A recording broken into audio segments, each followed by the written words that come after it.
పిల్లలకి స్కూల్ పాఠశాలైతే పేరెంట్స్‌కి స్కూల్ పేరెంట్స్‌శాల. నమస్తే రమ్మగారు. నమస్తే జయ. ఏదైనా ఒక మంచి కథ చెప్పండి రమ్మగారు. మంచి కథతో ఒక మంచి విషయం చెప్తాను జయ. తప్పకుండా. కబుర్ల దేవత కథ. కబుర్ల బాగుంది. దేవతే. అయితే ఈ కబుర్ల దేవత కథ దాదాపుగా 60s అట్లా రాయబడిందని అనుకుంటున్నాను నేను. 60 అయితే ఎర్లీ 70s అనుకో. ఆ తర్వాత మళ్ళీ ఈ రైటర్ వారి పుస్తకాలు మళ్ళీ వేసినప్పుడు కబుర్ల దేవతే మొదటి కథగా, అంటే ప్రముఖంగా కబుర్ల దేవత అనే పుస్తకంగా కూడా వేశారు. అమరావతి పబ్లికేషన్స్ వాళ్ళు వేశారు. కబుర్ల దేవత ఎప్పుడో చదివాను నేను, నాళ్ల క్రితం, ఏనాడో గుర్తుంది నాకు. నన్ను కూడా చిన్నప్పుడు నేను కబుర్ల దేవత కనపడాలని కోరుకునేదాన్ని కూడా. అవునా? బాగుండేది కథ. ఓకే. చిన్న కథే అది. యాక్చువల్గా ఈ కొద్ది రోజుల క్రితం ఒక ఆర్టికల్ చదివాను నేను. ఈ కబుర్ల దేవత పుస్తకం రాసిన కవి గారికి, రచయితకి కేంద్ర సాహిత్య అకాడమీ బాలల సాహిత్యానికి అవార్డు వచ్చింది. అబ్బా, ఆ పుస్తకానికి. ఎంత గొప్ప విషయం కదండి. గంగిశెట్టి శివకుమార్ గారని, వారి కథలు మనం చాలా చెప్పుకున్నాం, చిట్టి కథలు. ఆ చిన్న కథని నేను కొంచెం పెద్ద కథ చేసేదాన్ని, కొన్ని కథలతో మనం కలిపి కూడా చెప్పుకున్నాం. ఎప్పుడు వారి పేరు చెప్పే సందర్భం రాలా. వీరికి సాహిత్య అకాడమీ అవార్డు రావటం వల్ల ఈ పుస్తకం పేరు ప్రముఖంగా చెప్పి ఈ కథ చెప్దాం అనుకున్నాను నేను. ఈ కబుర్ల దేవత కథల పుస్తకం మనకి అమరావతి పబ్లికేషన్స్ వాళ్ళు వేశారు. బుక్ ఫైర్లో దొరుకుతుంది, ఆన్లైన్లో దొరుకుతుంది. చిన్న కథలు హాయిగా, బ్రీఫ్గా, తేలికపాటి భాషలో చక్కగా ఉంటాయి. చిన్న కథలు చాలా హాయిగా ఉంటాయి. అవకాశం ఉన్న వాళ్ళు, పుస్తకాలు చదివే అలవాటు ఉండి పిల్లలకి తెలుగు పుస్తకాలు గిఫ్ట్ చేయాలనుకుంటే కనుక మీరు ఆన్లైన్ ఈ బుక్ కొనుక్కోవచ్చు. అమరావతి పబ్లికేషన్స్ వేశారు. అయితే నేను వారితో కూడా మాట్లాడాను. ఆ ఫోన్ నెంబర్ దొరకంగానే ఒక ఉత్సాహం వస్తుంది అనమాట. రచయితలతో మాట్లాడే అవకాశం బాగుంటుంది కదా. అయితే ఈ కథ భలే బాగుంటుంది జయ. ఈ బుక్కి అవార్డు రావటం ఒక ప్రముఖమైన సంగతి. కథ అయితే మరీ ముచ్చటగా ఉంటుంది. ఓకే. పూర్వం ఒక ఊళ్ళో ఒక ఆయన ఉండేవాడు. ఈయనకి చాలా కబుర్ల పోగు. రామయ్య అనుకుందాం ఆయన పేరు. ఎంత కబుర్లో. కబుర్లు అంటే జనరల్గా ఏం చెప్తాం మనం? ఆసెమా ఓసెమా, చిన్నప్పటివి మొన్నటివి ఎప్పటికో చెప్తాం. మాట్లాడుతూ నేను నీతో మాట్లాడాను, నువ్వేదో నీ ఆసెమా ఓసెమా చెప్పావనుకో, అయిందా? రేపు నేను ఇంకోళ్ళతో మాట్లాడాలంటే ఏం కబుర్లు వెళ్తాయి? పాత ఆసెమా ఓసెమాలతో పాటు లేటెస్ట్ ఆసెమా ఓసెమాలు కూడా వస్తాయి కదా. వాళ్ళు చెప్పినవి, వాళ్ళ సంగతులు ఇంకోళ్ళకి, అవతల వాళ్ళు ఏదో చెప్తారు, వీళ్ళిద్దరి సంగతులు మూడో వాళ్ళకి, మూడో వాడు ఏదో చెప్తే 1, 2, 3 4 వాడికి వెళ్తుంది. ఇలా అందరితోటి కబుర్లు చెప్పుకుంటూ ఉండేవాడు. వాళ్ళ ఆవిడ ఇంతే కబుర్ల పోగు, వీడు పని చేయడు పాట చేయడని ఆవిడ ఏదో పని పాట చేసుకుని అన్నం పెట్టేది భర్తకి.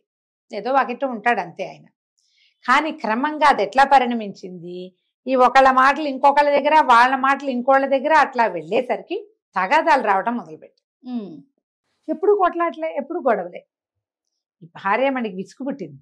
వాళ్ళు ఎవడు పడతాడు, ఏదో కాస్త పని చేసి 10 రూపాయలు పావలను తెస్తాను, అన్నం పెడతా, అంతేగాని కొట్లాటలు తీర్చడం నా వల్ల ఎక్కడ అవుతుంది. అందుకని ఆవిడ పొద్దున్నే పని చేసుకుని తన పనిలోకి వెళ్ళేటప్పుడు మొగుండ గదిలో పెట్టి తాళం వేసి వెళ్ళేది. బాగుంది. తాళం వేసి వెళ్ళిపోయేది. ఇది తోచేది కాదు, ఎవరో ఒకళ్ళతో మాట్లాడాలిగా. ఆయన ఏం చేసేవాడు, ఆ ఎదురుకున్న గదిలో కూర్చుని గోడతోటి కబుర్లు చెప్పేవాడు. ఎవరినైనా చూసేవా నువ్వు? అసలు పిల్లలు ఒక్కళ్ళే ఆడుకుంటారు. అవును, గమనించావా ఎప్పుడైనా? వాడే అవతల ఆట కూడా తనే ఆడుకుంటూ ఉంటారు. తర్వాత ఒక క్యారెక్టర్ 3-4 క్యారెక్టర్లు వాళ్ళే ఆడుకుంటారు. సింగిల్ కిడ్స్ ఉన్న వాళ్ళకి మాకు బాగా ఎక్స్పీరియన్స్. వాళ్ళే 3 క్యారెక్టర్లు 5 క్యారెక్టర్లు వాళ్ళే, స్టూడెంట్ వాళ్ళే. నిజం రమ్మ గారు ఆడుకుంటారు అట్లా. ఇప్పుడు ఈయనకి కబుర్లు వినేందుకు ఎవరు లేరు. తన కబుర్లు గోడకి చెప్పేవాడు. ఓకే. ఆ గోడకి చెప్పగా ఒకనాడు గోడ దడేలమని పేలింది. గోడలోంచి దేవత బయటకు వచ్చింది. ఈ పుస్తకానికి ఉన్న కవర్ పేజీ మహా ఇంట్రెస్టింగ్ గా ఉంటుంది. నీకు చూపించా కదా, గోడలోంచి జేజ్ వస్తుంది, ఈయన మహావినయంగా నుంచున్నట్టుగా నమస్కారం పెడుతున్నారు, చిన్న పంచి లాంటిది ఏదో కట్టుకుని దండం పెడుతున్నాడు. ఈ వంగి ఆశ్చర్యపోయాడు.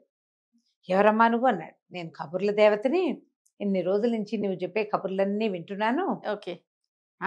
ఎంతో బాగా కబుర్లు చెప్తున్నావు నువ్వు ఇంత బాగా చెప్తున్నావు కాబట్టి ఇగో నీకు బహుమతిగా ఇస్తున్నానని ఇంత డబ్బు సంచి ఇచ్చింది. చేసరికల్లా ఎంతో సంతోషం వచ్చి, ఏమిటి ఇన్నేళ్ళ నుంచి వాళ్ళకి వీళ్ళకి కబుర్లు చెప్తా, ఎప్పుడు ఏమి రాలా, కబుర్ల దేవత చూడు ఎంత బాగా ఇచ్చిందో. సాయంత్రం భార్య ఇంటికి వచ్చేసరికి ఆవిడ ఆశ్చర్యపోయింది. బోళ్ళంత డబ్బు వచ్చింది. ఇక ఆవిడ పని చేయక్కర్లేదు పెద్దగా. సరే ఇల్లు వాకిలి చక్కగా మంచివి కొనుక్కున్నారు, పొలం పుట్రా కొనుక్కున్నారు, హాయిగా ఉన్నారు. వీళ్ళ పొరుగున ఇంకొక ఇష్టయ్య ఒక ఆయన ఉన్నాడు. ఆయనకి కళ్ళు కుట్టినాయి. ఏమిటి వీళ్ళకి ఇంత డబ్బు ఎట్టా వచ్చింది సడన్ గా? కొంతమంది చెప్పరు, కొంతమంది నిజం చెప్తారు. ఈయన ఉన్నాడు కదా రామయ్య గారు, ఏదైనా చెప్పేస్తాడు. ఆ కిష్టయ్య గారు వచ్చి రామయ్య గారి దగ్గర కూర్చుని, ఏమిటి రామయ్య నీకు ఇంత డబ్బులు ఎట్టా వచ్చినాయి ఏమిటి అని అడిగితే, ఏముంది నేను కబుర్లు చెప్తాను కాదు, మా ఆవిడ గదిలో పెట్టి తాళం వేసి వెళ్ళేది, రోజు గోడతో మాట్లాడా, కొన్నాళ్ళకి ఆ గోడలోంచి అమ్మవారు బయటకు వచ్చి కబుర్ల దేవత డబ్బులు ఇచ్చింది అన్నాడు. ఈ కిష్టయ్య కనిపించింది, అయ్యో రామా నేను ఇంత పని చేసుకుంటున్నానే, ఈ పొలం వెళ్ళి ఈ పనులు ఏమిటి, ఈ గోల ఏమిటి, వీడికి మళ్ళీ రోజు ఊసిపోక 4 కబుర్లు చెప్తే దేవత ఏ దేవత వచ్చి డబ్బు ఇవ్వకపోయినా వాడికి ఇచ్చిందిగా, మనకు కూడా ఇస్తుంది. సరే ఈయన ఏం చేశాడు, కూర్చుని తను కూడా తలపేసుకుని గోడతో కబుర్లు చెప్పడం మొదలెట్టాడు.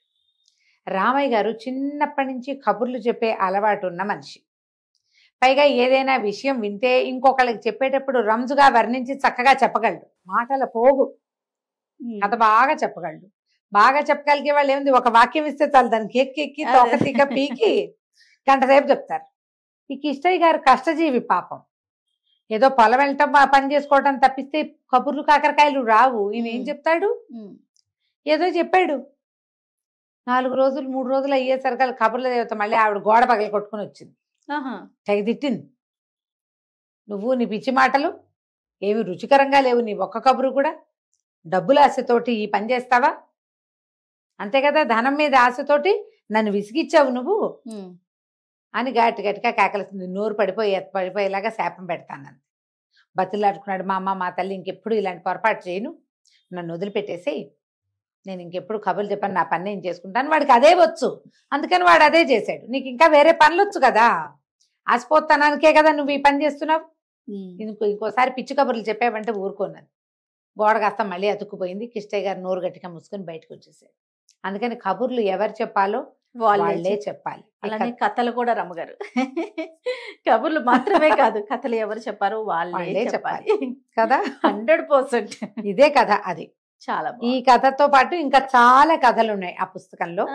గంగిశెట్టి శివకుమార్ గారి పేరు మీరు ఆన్లైన్ గూగుల్లో సెర్చ్ చేసినా మీకు కనపడుతుంది. కబుర్ల దేవత అనే పుస్తకం కోసం టైప్ చేసినా మీకు కనిపిస్తుంది. పుస్తకం చదవండి, మీ పిల్లలకి ఆ కథలు వినిపించండి. ముఖ్యంగా శివకుమార్ గారిని అభినందించండి. తప్పకుండా ఒక మంచి రచయిత గురించి మనం తెలుసుకునే అవకాశం దొరికిందండి. నమస్తే.